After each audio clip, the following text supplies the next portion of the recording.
আমরা নমরা জয় শ্রীরাম বলি কেন? উনি তো নমদের ঘরে আসেন নাকি?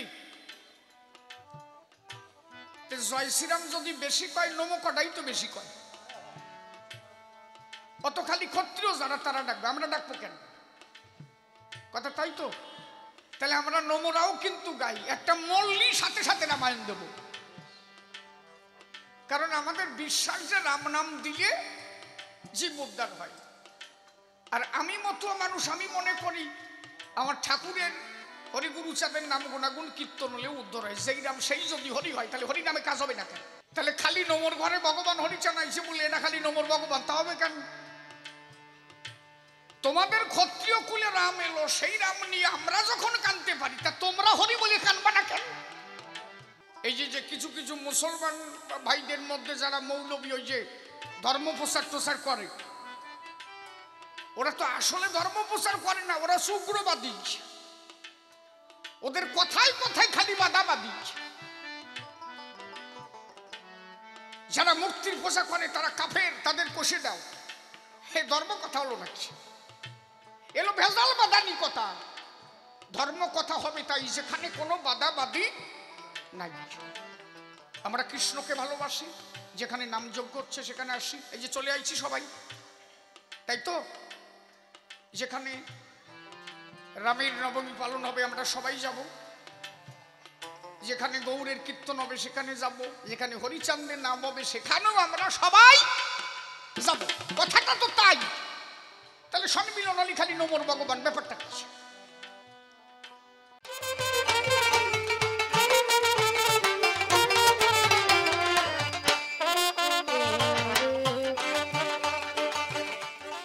বলো জয় জয় পূর্ণ ব্রহ্ম শ্রী শ্রী হরি গুরু চাঁদ নিতাই গৌর রাধা গোবিন্দ প্রেমানন্দে হরি হরি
তোরা কে যাবি গৌর ঘাটে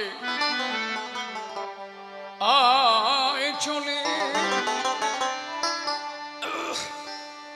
আলোচনা তো শ্রীকৃষ্ণ এবং নারদ ঋষি। আগে অঙ্ক কষে আমার তারকের একটা গান গাইছে নাকি? আমরা যদি একটু দেখতে চাই, আমি দেখেছি কিছু কিছু কবিয়ালদের মুখে অশ্বিনী তারকের গান গাইলে তারা বলে যে এই পালার মধ্যে ওই গান কি করে গায়, ওটা মতু আগে গান। আরে আমার তারক যখন গান গাইছে বিজয় সরকার তখন খবরই নাই। তারক ঘোষার শিষ্যপুত্র ছিলেন মনোহর সরকার, মনোহরের শিষ্যপুত্র পাগল বিজয় সরকার। আর তারক গাইতো কবি গান, এই জন্য তারকের যত গান সব গান ধোয়া গান। বিজয়বাবু গান গাইতো, তার গান যদি ধোয়ায় গায় তাহলে তারক যে সরকারি করতো তার গান ধোয়া গাওয়া যায় না। এ গাইলেই কয়জন কয় যে মতু আগে গান গায়। আসলে তোমার মতু আগে ভালো ঠেয় না, ব্যাপারটা হচ্ছে সেই জায়গায়। তুমি সবাইরে যদি সমান চোখে দেখতে তাহলে আমার তারকের গান গাইতে। তোরা কে যাবি গৌর ঘাটে আয় চলে,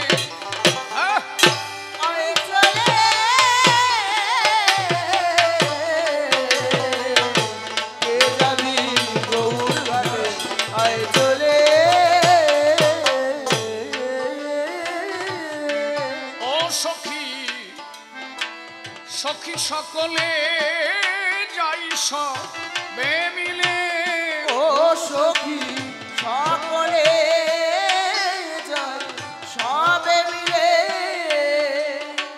আমার মন ডুবেছে গৌর ঘাটে, আমার মন ডুবেছে গৌর ঘাটে, মন ডুবেছে গৌর ঘাটে, প্রেম বন্যার কল্লমে। কে যাবি গৌর ঘাটে আয় চলে, আয় চলে, কে যাবি গৌর ঘাটে আয় চলে।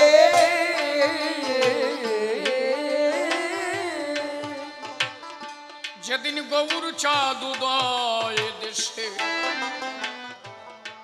গৌর প্রেমের বন্যায় এসে, সুরধ্বনি যায় গো ভেসে, অদ্বৈত প্রেম হিল্লোলে।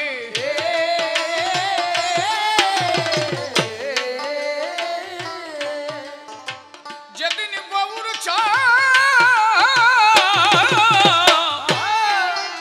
চাঁদ উদয় দেশে, ওরে গৌর প্রেমের বন্যায় এসে, সুরধ্বনি যায় গো ভেসে, অদ্বৈত প্রেম হিল্লোলে।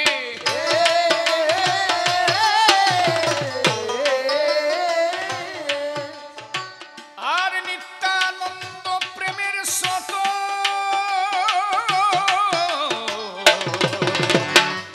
নিত্যানন্দ প্রেমের স্রোত বহিতেছে অবিরত,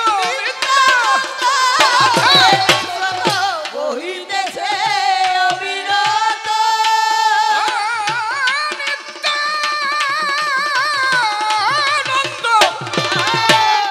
নিত্যানন্দ প্রেমের স্রোত বহিতেছে অবিরত, বহিতেছে অবিরত। ওরে দুঃখী তাপি ছিল যত, দুঃখী তাপি ছিল যত, ভাসাইল এক কালে। কে যাবি গৌর হরি ঘাটে হরি বল, আয় চলে, উলুধ্বনি হরি বল, হরি বল, হরি বল, হরি বল। কে যাবি গৌর ঘাটে আয় চলে।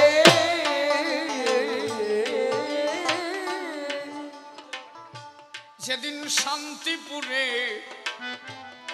শান্তিপুরের ঘাটে বসে, সীতা মানে কলসে কলসে,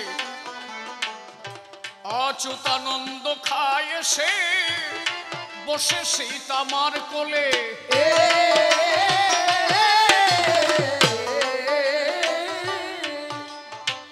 যেদিন শান্তিপুরে,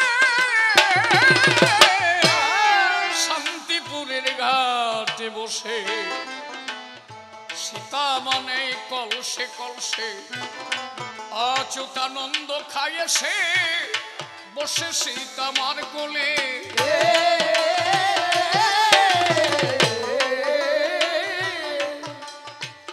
আরে ডুবু ডুবু হয় অম্বিকা, নবদ্বীপ আদি এক শাখা।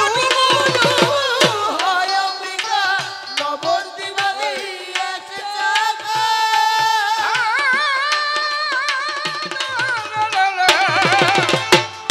ডুবু ডুবু হয় অম্বিকা, নবদ্বীপ আদি এক শাখা। হয় অম্বিকা নবদ্বীপ আদি এক শাখা। আর কারো নয় লেখা জোকা, আর কারো নয় লেখা জোকা, তারা পাথরে সাঁতার খেলে। কে যাবি গৌর ঘাটে আয় চলে, আয় চলে, কে যাবি গৌর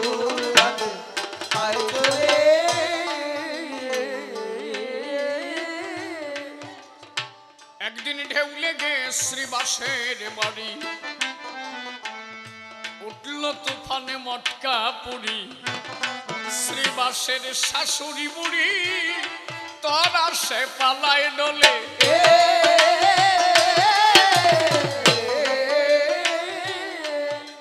একদিন ঢেউলে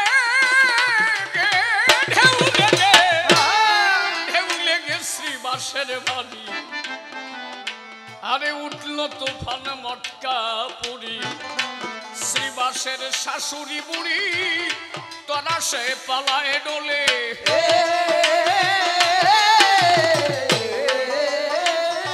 ওরে পলাইয়ে কি বাঁচতে পারে, ডুবালো জগা বাঁধারে।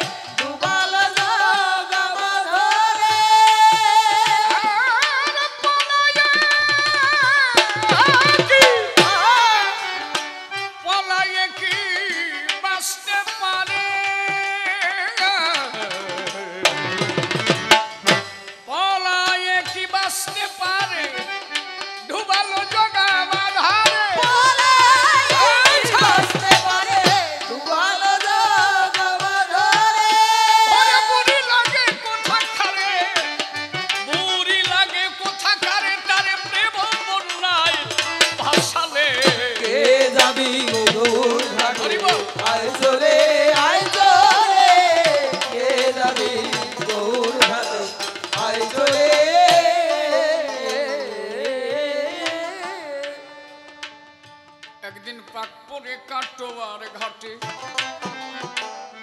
প্রেম বন্যা উঠলে ওঠে,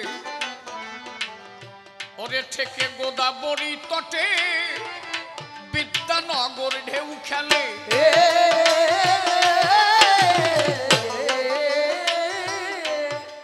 একদিন পাক পরে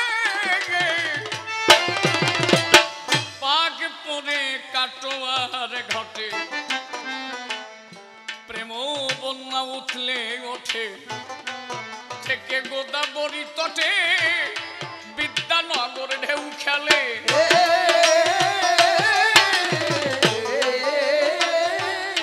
বাম ডেকে রসনার সিন্ধু, ওরে জোয়ার দিল রামানন্দ।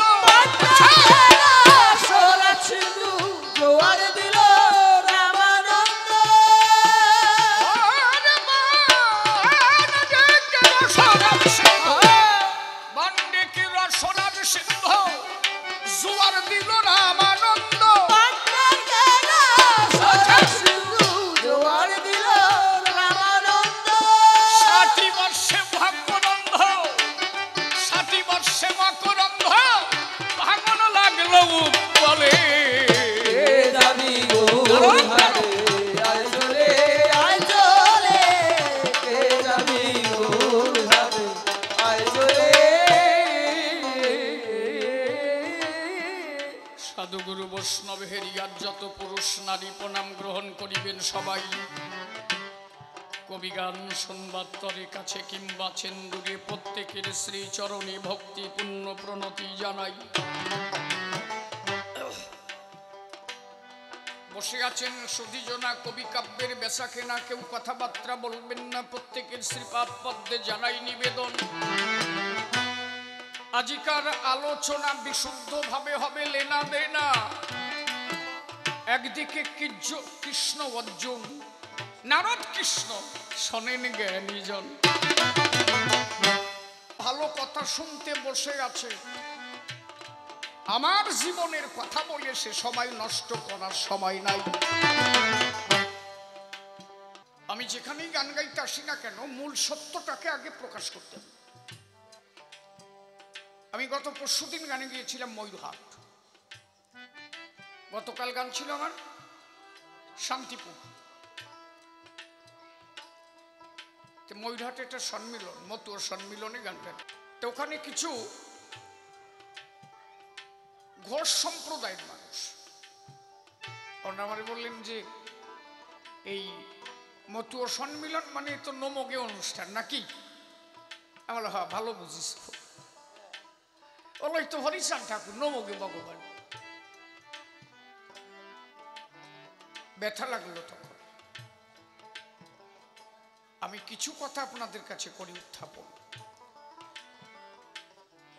এখানকার কমিটি পরিচালনা যারা করছেন তারা তো বৈষ্ণব ধর্মীয় মতে নাকি? বল, বিষয়টা হচ্ছে কি, রামচন্দ্র জন্ম নিলেন ক্ষত্রিয় কুলে,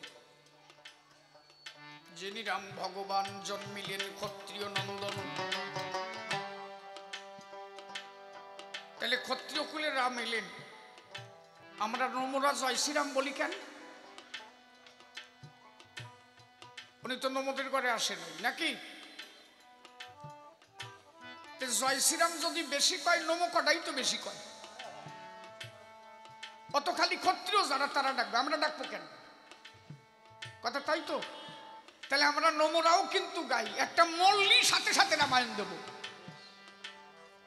কারণ আমাদের বিশ্বাস যে রাম নাম দিয়ে জীব উদ্ধার হয়।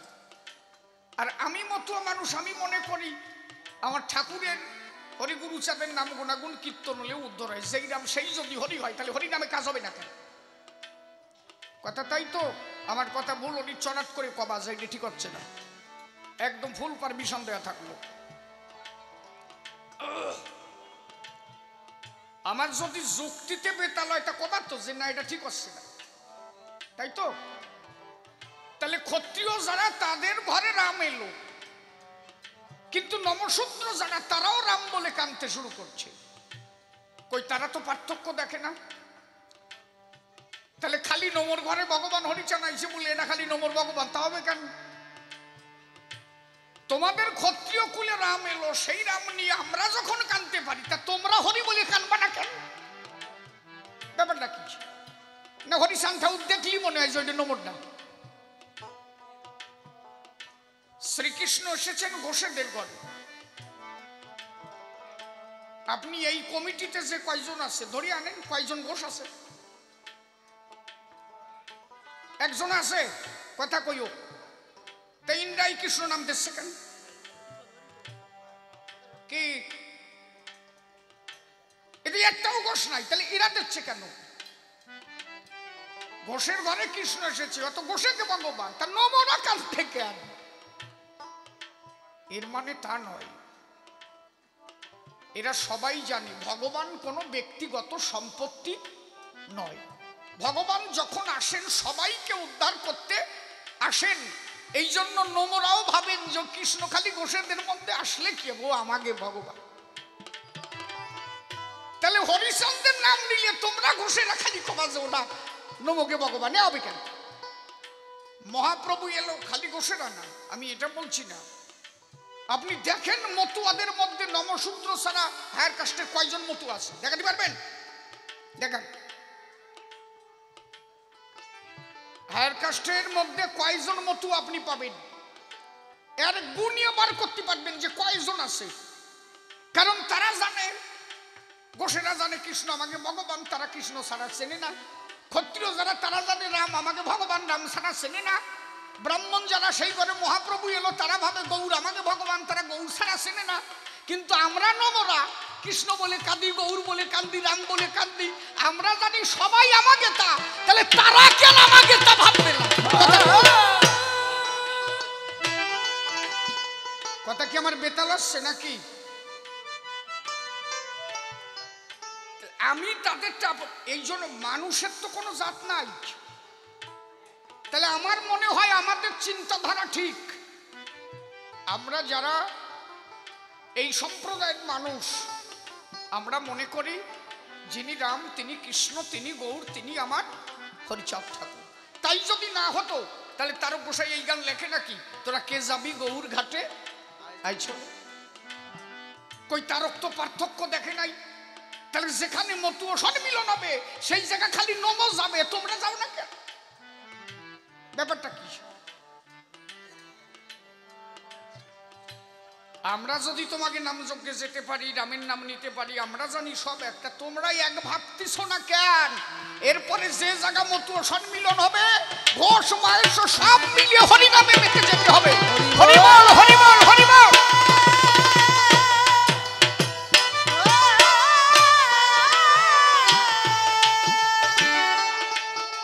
একটা মূল সত্য জানতে হবে যে মানুষের কোনো জাত হয় না, মানুষ তো মানুষ। এই যে কিছু কিছু মুসলমান ভাইদের মধ্যে যারা মৌলবী ওই যে ধর্ম প্রচার টোচার করে, ওরা তো আসলে ধর্ম প্রচার করে না, ওরা উগ্রবাদী। ওদের কথায় কথায় খালি বাদাবাদী। যারা মূর্তির পূজা করে তারা কাফের, তাদের কষে দাও। হে ধর্ম কথা হলো নাকি?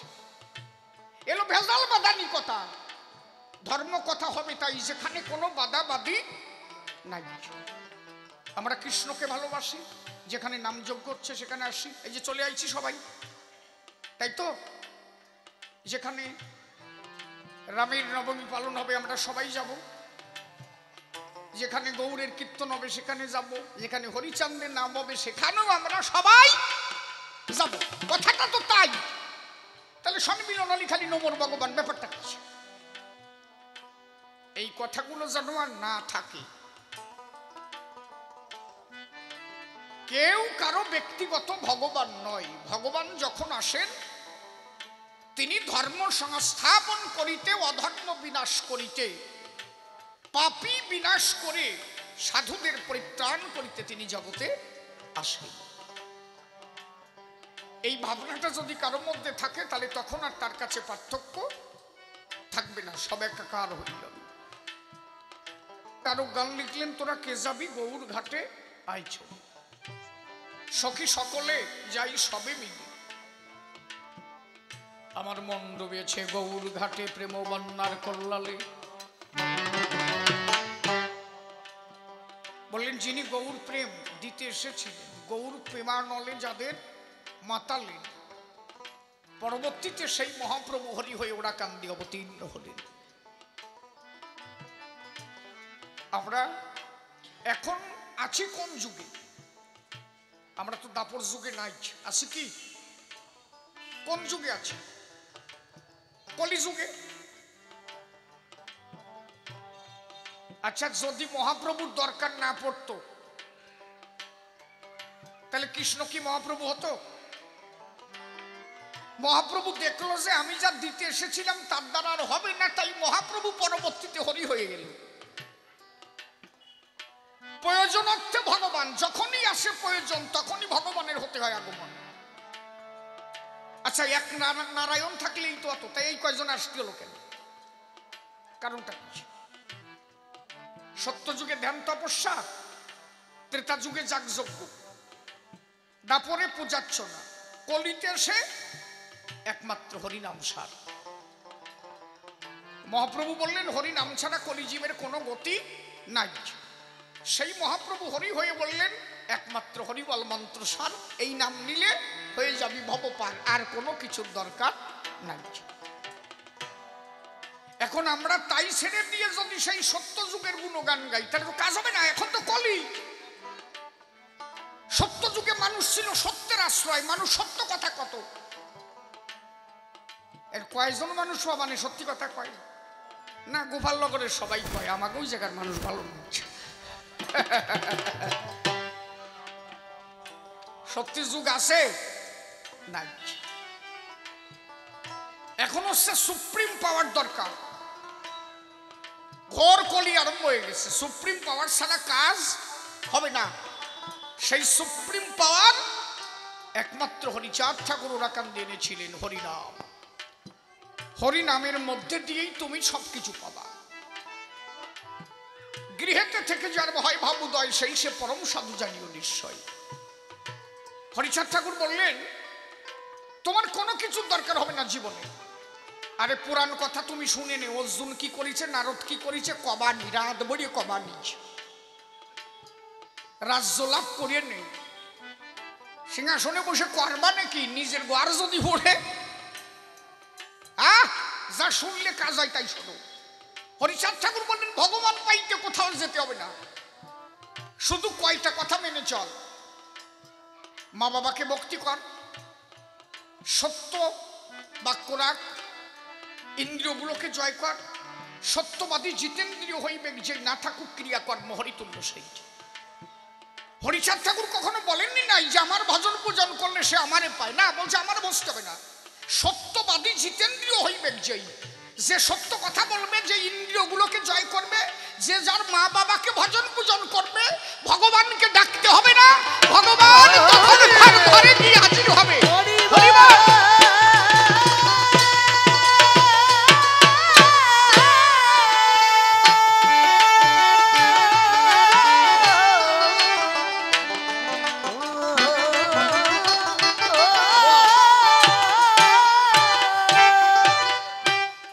এই জন্য আমার তারক লাস্টে কলম দিলেন, আমার গোসাই গুরু চাঁদের বাণী, এবার সেই মানুষে সেই দানি, প্রেম বন্যায় ভাষায় বনি, হীরা মমতাই ঝাঁপ দিলে।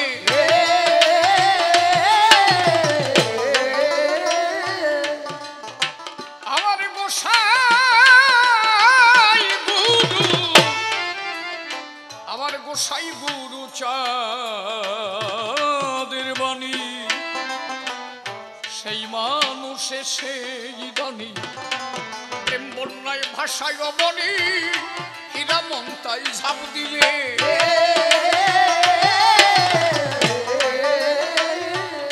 ডুবলো গোলক চাঁদের তরি,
বসে শোনেন সুধীজনা। আমি সভা মাঝে কাল্পনিক ভূমিকাতে হলাম কৃষ্ণ ভগবান। বাবারে পরিষ্কার কর না, জড়ায় যাচ্ছে মনে হচ্ছে। আমি কৃষ্ণের ভূমিকাতে দাঁড়িয়েছি এ সভাতে, জোর হাতে প্রণাম করি কৃষ্ণের রাতুল চরণ। বিপক্ষে নারদ মুনি বসে শোনেন, জ্ঞানীগুলি বিভিন্ন ভাবে প্রশ্নপত্র করে গেছে দান, এক এক করে জবাব দিতে বাসনা আছে চিতে। আপনারা সদী সাথে বসে বসে করবে না কর্ণন, অন্তরে আছে ভাব ধরে ধরে তার জবাব দেব, পুরাণ অনুসারে তাহার জবাব করব দান। গাইতে গেলে কবি গান বসে শুনেছেন জ্ঞানীজন, আগেই কাল্পনিক ভূমিকা করিতে হয় গ্রহণ। যারা যারা কবি গাইত এ কথা বলা সত্য, আদিমে যারা গাইত এই মধুর কবি গান,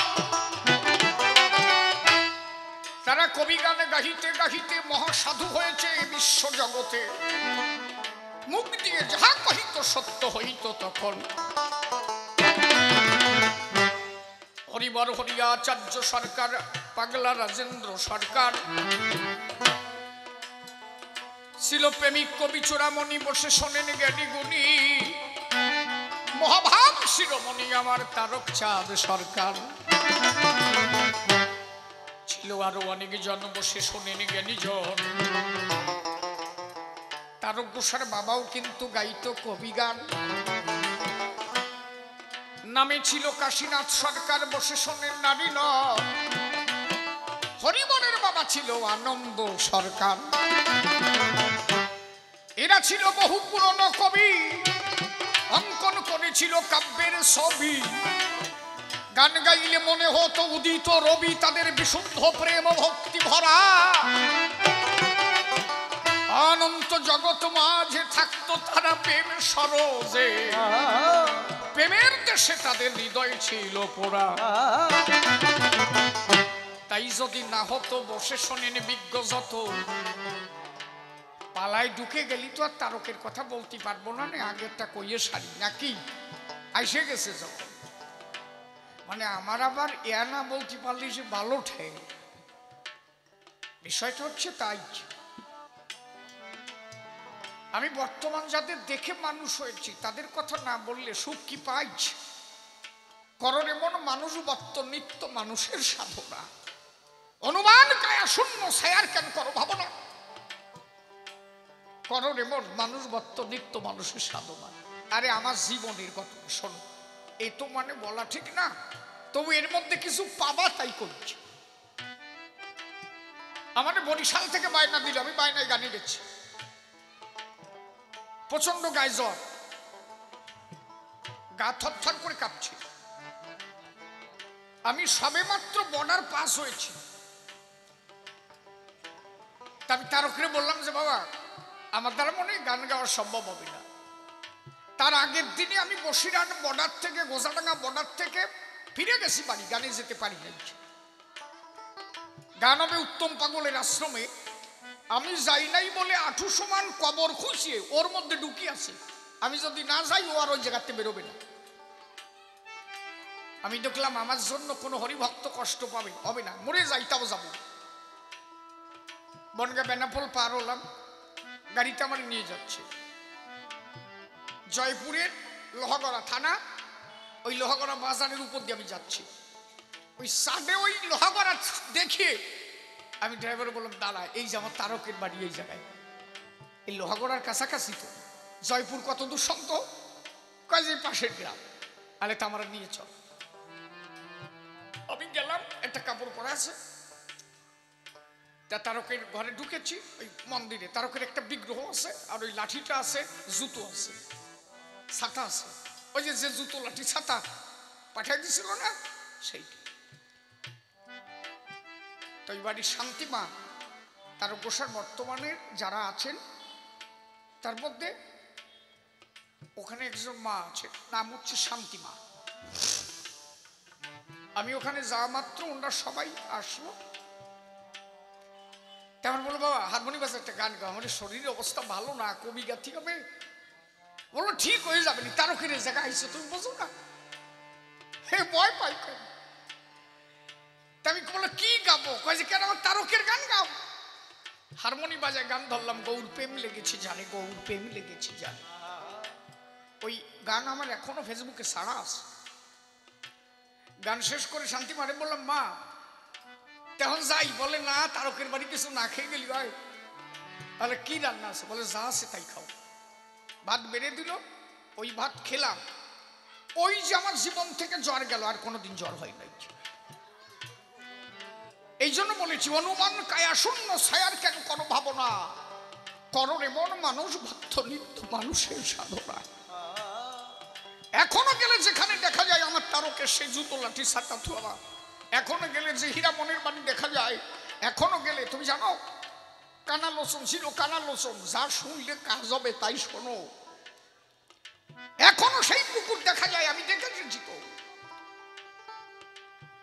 কানা লোচনের শিষ্য বাড়ি থেকে নিমন্ত্রণ দিল, কানা লোচন বাড়ি আসতে হবে। বলে ঠিক আছে যাব। শিষ্যরা করলো কি, একটা পুকুর কাটছে, ওই পুকুরে জল থাকে না, কয় বাউন ডাকিছে ওইটাকে শুদ্ধ করবে ওই পুকুর, বুঝলে?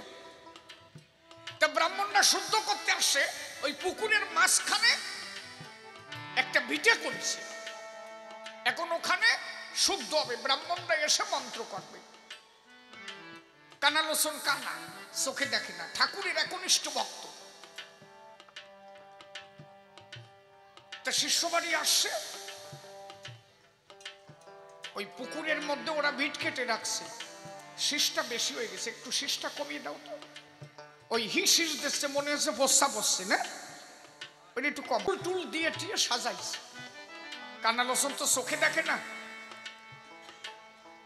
শিষ্যরা নিয়ে ঘরে রেখেছে, বাবা তুমি এখানে বসো, পুজো টুজো হয়ে যাক, প্রসাদ নিয়ে তুমি যাই। বলে ঠিক আছে। পুজো কখন হবে? কয় যে সাজানো চলতেছে। ব্রাহ্মণ ওইগুলো সাজায় টাজায় একটু হেঁটে আসছে, কানালোচন হাঁটতে হাঁটতে হাঁটতে হাঁটতে ওই পুকুরের ওই বিটের উপরে গেছে, ওই জায়গা যাইয়ে প্রস্রাব করেছে। ওরা যে না পুজো দেবে ওই জায়গায় প্রস্রাব করছে। বাউন কয় যে দফা সারিছে, কিরম গুরুদেব বানাইছিস? হ্যাঁ, আরে বিটিয়ার ঘরে যাই মতলো কেন? কানালোচন কয় যে আমি চোখে দেখি না, আমি তো ভাবছি প্লেন জায়গা বাগান, কিন্তু তোরা এত জায়গা রাখিস করিয়ে সমান, এ সেটা তো আমি বুঝিনি। ঠাকুর মশাই কোনোভাবে কিছু করা যায় না? কয় যে হ্যাঁ, ও মন্ত্র দিয়ে ও মুখ দিয়ে বাণী পরিষ্কার করি, মন্ত্রের ঠেলায় মুখ পরিষ্কার হয়ে যাবে। ঠাকুর মশাই ঢুকে গেছে, আবার ওই তর্পণ টর্পণ করিয়ে গঙ্গা জল টল দিয়ে বিশুদ্ধ করিয়ে আবার পুজো আরম্ভ হবে। ঠাকুর মশাই ফুল জল আনতে গেছে, ওই কানালোচন আবার হাঁটতে হাঁটতে যাইয়ে ওর উপরে প্রস্রাব করেছে। বাউন কয় যে তোকে কপাল ভালো না, তোকে বাড়ির পুজো হবে না। এত বড় থার ক্লাস গুরুদেব যদি করে, সেই বাড়ির পুজো খায় কোনো ভগবান? গণ গণ মতে কেন ওই জায়গায়? কানালোচন কয় যে শোন হে বাউন শোন, তুই চলে যায়, এই বাড়ির পুজো তোর করতে হবে না, এই বাড়ির মালিক হচ্ছে হরিচান, তুই আর মন্ত্র দিয়ে কতখানি পরিশুদ্ধ করতে পারিস বল দেখি। এখন শোন, তোর ওই মন্ত্রের দ্বারা কিছু হবে না, তবে কানালোচন মুতিয়ে ধুয়ে গেল, এই পুকুরের জল আর কমবে না। আমি কানালোচন, আমি যদি ঠাকুরের ভক্ত হই, এই যে মুতিয়ে ধুয়ে গেলাম, এই পুকুরের জল আর কমবে না। মনে রাখিস, যত গাছের পাতা পড়বে এই জল তত পরিষ্কার হবে। এখনো পর্যন্ত সেই পুকুরের জল পাতা সরাইয়ে খেতে হয়, ডাবের রসের জল, এখনো সেই জল মানুষে খায়। চলে গেছে কানালোচন, কথা তার রয়ে গেছে। এরা অসীম শক্তিধারী মানুষ ছিল এক একজন। লক্ষ্মী পাশা আমার তারকের কথা জানো না? আরে একতি গেলি শেষে পালা থাকবে না, আর আমারে আনলি এইসব পালা দিবা না, একটু ঠাকুরির পালা দিবা, যাতে আমিও কইয়ে সুখ পাচ্ছি নাকি। আমার আলো জন্ম ওই জায়গাতে, বোঝো না? ও গাতি গেলি এই চলি আসে। আমার সাধুগুরু বৈষ্ণবেরই আর যত পুরুষ নারী আমার প্রণাম গ্রহণ করিবেন সবাই। কবিগান শুনবার তরে কাছে কিংবা আছেন দূরে, যে যেখানে যে অবস্থায় অবস্থান করে, প্রত্যেকের শ্রীচরণে ভক্তিপূর্ণ প্রণতি জানাই। বিশুদ্ধ যে আলোচনা বসে শোনেন সুধীজনা, একদিকে কৃষ্ণ কেলে শোনা, আর একদিকে নারদ তপোধন। নারদ এসে সভা পাশে কথা বলেছে রসাবাসে, অন্তরে করি ধারণা বসে শোনেন সুধীজনা, আমি আর শিশির সরকার থাকলাম না, এখন হলাম কৃষ্ণ ভগবান। নারদ এসে সভা পাশে কথা বলেছে রসাভাসে, তুমি জবাব করো দান।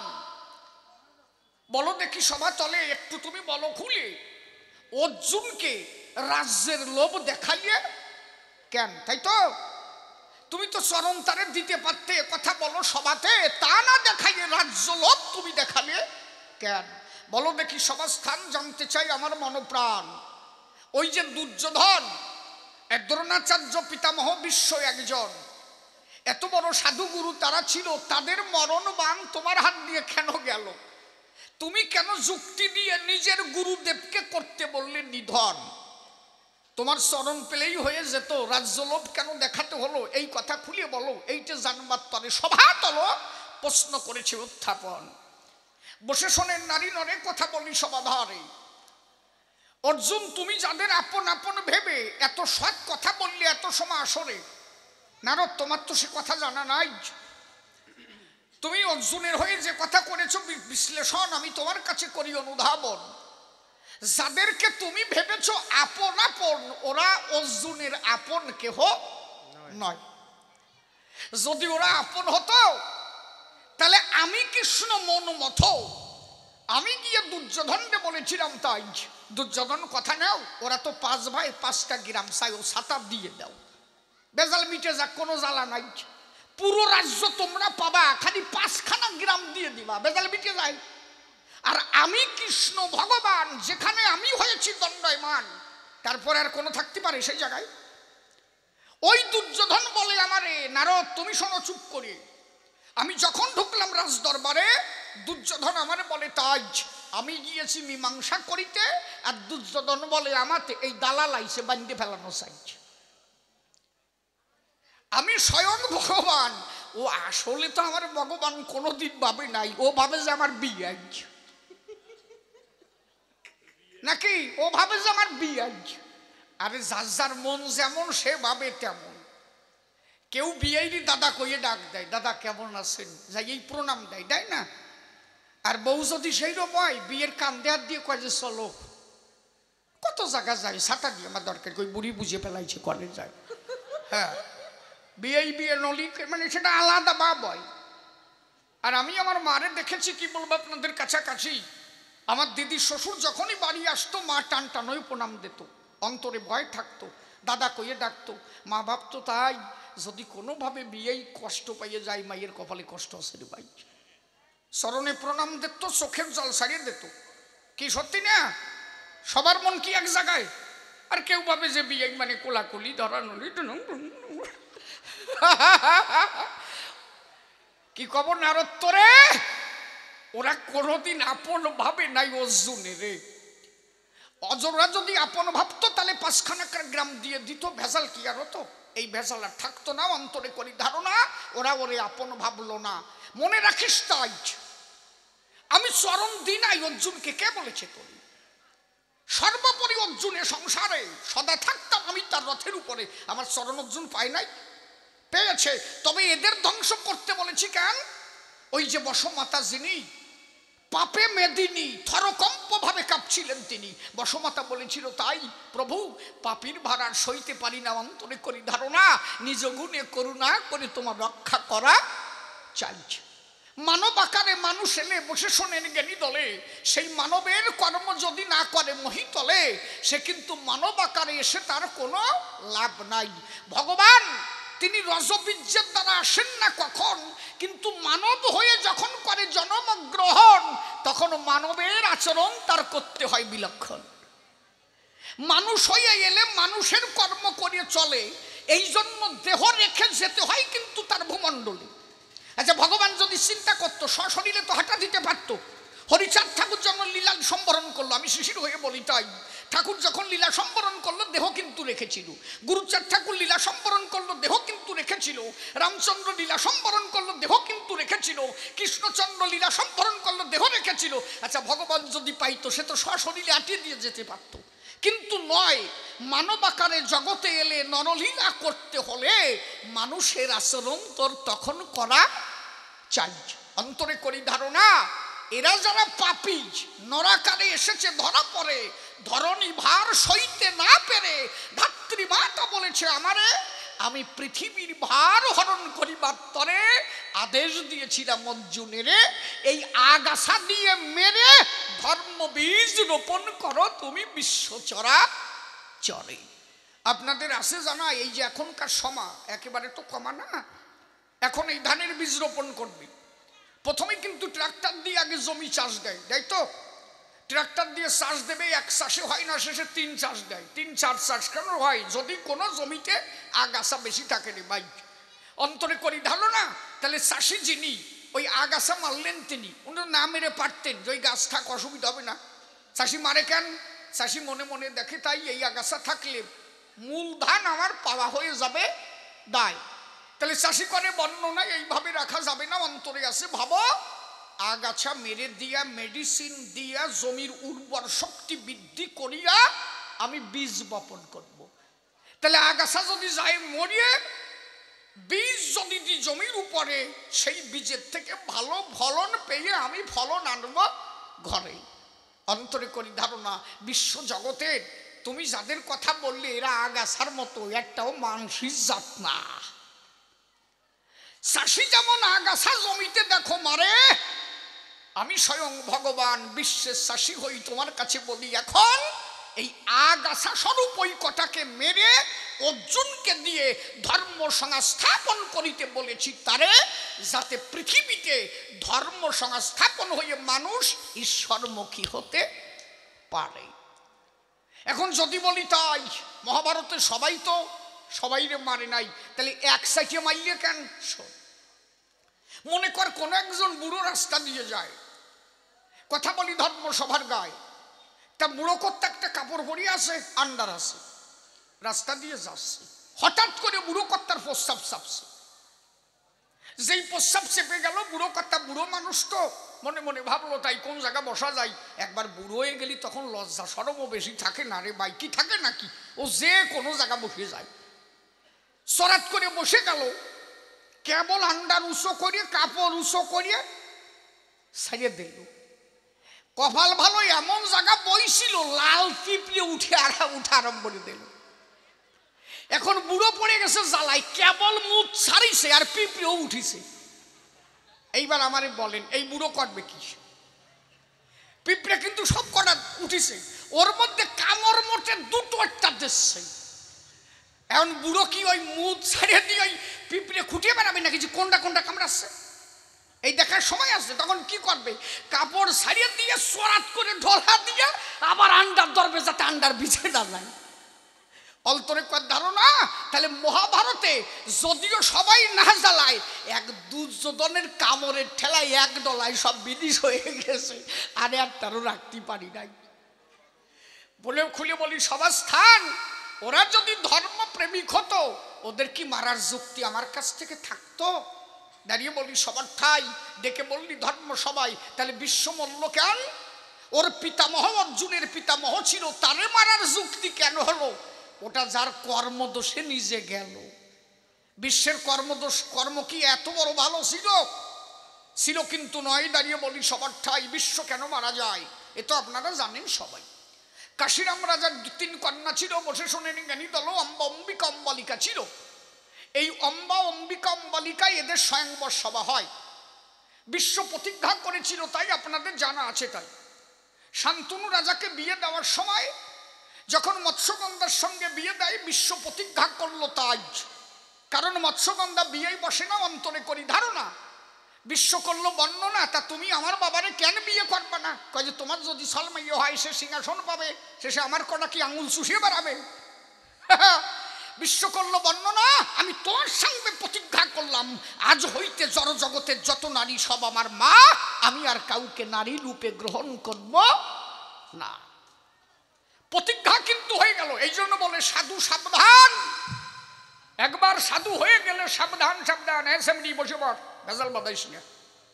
হ্যাঁ, বসে শোনেন নারী নরে। দাঁড়িয়ে বলি সমাধারে, এইবার কোন ঘটনা ঘটালে একটা গড় নির্মাণ করলো, পাতালে ঘর নির্মাণ করে বসে শোনেন নারী নরে চিন্তা রাখলো অন্তরে। নিমন্ত্রণ দিয়েছে দাদুরে, দাদু কথা নাও, তুমি তোমার সব অংশে সবাইকে নিয়ে আমার বাড়িতে এসে দুটো অন্ন গ্রহণ করে যাও। সুবল রাজা মনে ভাবলো তাই, নাতি যদি খবর দেয় এর থেকে কি আছে আনন্দের বিষয়। 100 ছেলে সাথে নিল, সবাইকে নিয়ে অন্ন গ্রহণ করতে নাতির বাড়ি ছুটে এলো। নাতি পাতালে ঘর নির্মাণ করে দাদু সহ মাতুল বংশ সব দিয়েছে ঘরের ভিতরে। সব ঢুকাই দেওয়ার পরে বসে শোনেন নারী নরে দরজা আটকাই দিল। 100 থালে অন্ন দিল, অন্ন দিয়ে দরজা আটকাই দিয়ে বাইরের থেকে দাদুরে বললো তাই, দাদু টাটা বাই বাই, এই দরজা আর খোলার কায়দা নাই, আর কোনোদিন খুলবো না। অন্তরে করো ধারণা, কারণ তোমার মতো দোষী জগতে আর কেউ হয় না। আমার মারে পাঠার সাথে বিয়ে দিলে আজকে ভীম আমারে পাঠার বাচ্চা কয়। দেখো এ বুড়া কপালি, ওই মাইয়ে যদি তোর হতো, তোর কি হতো? সেই বোধ আছে? কি বলবো আপনাদের কাছে, ঘটনাটা ঘটে গেল কিন্তু সভা বাজে। ওই এক থালা অন্ন, এক থালা অন্ন 100 থালি অন্ন ছিল।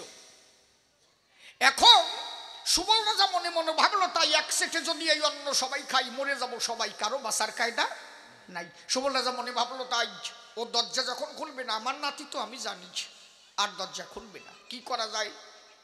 সব ছেলেদের ডাক দিল, দেখো আর কারো বাঁচার কায়দা নাই, কিন্তু 100 থালে অন্ন আছে, একজন যদি গ্রহণ করে প্রত্যেক দিন এক থালা খেয়ে বেঁচে থাকবে পাশে, কিন্তু সবাই যদি খাই তাহলে 100টি সব মরে যাব, কারো বাঁচার কায়দা নাই। তাহলে একজন বেঁচে থাকতে হবে, আমার হত্যার প্রতিশোধ নেওয়ার তরে বেঁচে থাকতে হবে একজনের। কে থাকবা কও? সব ভাই যুক্তি করে দেখলো শকুনির মতো বুদ্ধি আর কারো নাই, সবাই যুক্তি করে বলল তাই এই দায়িত্ব শকুনিরই দেওয়া চাই। এই যে আমরা শকুনির যে খারাপ বলি, শকুনি খারাপ না, কিন্তু মূল সত্য যদি জানো শকুনির মতো ধর্মপ্রেমিক আর কেউ নাই। দেখো ঘটনাটা কোন জায়গায়। এইবার শকুনি প্রত্যেক দিন এক থালা অন্ন গ্রহণ করে, নিজের বাবা চোখের সামনে অনাহার অনিদ্রায় গেল মরিয়ে, না খেয়ে গেল মরিয়ে। নিজের ভাই, আচ্ছা বলেন দেখি, সামনে কোনো ভাই যদি না খেয়ে থাকে আর এক ভাই খেতে পারে সেই জায়গায়? শুধু জীবনটাকে বাঁচাবার তরে শকুনি অন্ন গ্রহণ করে বেঁচেছিল চলাচলে, সামনে 100 ভাই দাপাইয়ে সব গিয়েছে মরে। সেই দিন শকুনি প্রতিজ্ঞা করেছিল পিতার ওই মরা দেহ ধরি, অন্তরে করি ধারণা আমি যদি কোনোদিন বেঁচে ফিরি দুর্যোধনের বংশ আমি রাখবো না। তাহলে একজন ভক্ত যদি চোখের জল ছেড়ে, কোন ভক্ত যদি চোখের জল ছেড়ে নিবেদন করে গোবিন্দের চরণ পরে, গোবিন্দ যদি সেই কথা না রাখে তার মান্য থাকে কি সংসারে? নিজের বাবা মারা গেল না খেয়ে, ভাতৃ সব মারা গেল না খেয়ে, সেই মুহূর্তে ভক্ত যদি আমারে কয় আমি একদিন ওর সব অংশে নিধন করতে চাই, আমি যদি সেই কথা না রাখি তাতে ভগবান বলে মানে আমারে কোন শালায়? হ্যাঁ, ভক্ত আমার মাতা পিতা, ভক্ত আমার গুরু, ভক্ত আমার নাম রেখেছে বাঞ্ছা কল্পতরু, ভক্তের হাতে প্রেমের দড়ি, যেদিকে ঘুরাই সেই দিক ঘুরি, ভক্ত আমারে খাওয়াইলে খাই, ভক্ত আমারে না খাওয়াইলে উপবাসী যাই। তাহলে শকুনির কথা রক্ষা করিতে আমি বলি তোমাদের সভাতে সব অংশে ধ্বংস হয়েছিল জগতে। অন্তরে করো ধারণা এর একটার কারণের সঙ্গে আর একটা কারণ যুক্ত, খালি খালি আমারে নারদ দোষ দিয়ে না। সুবল রাজা মরার আগে বলেছিল তাই আমার হাত দিয়ে পাশা নির্মাণ করা চাই। আমার হারে ওই সুবল রাজার হাত দিয়ে পাশা নির্মাণ হয়েছিল, ওটা কালের পাশা ছিল।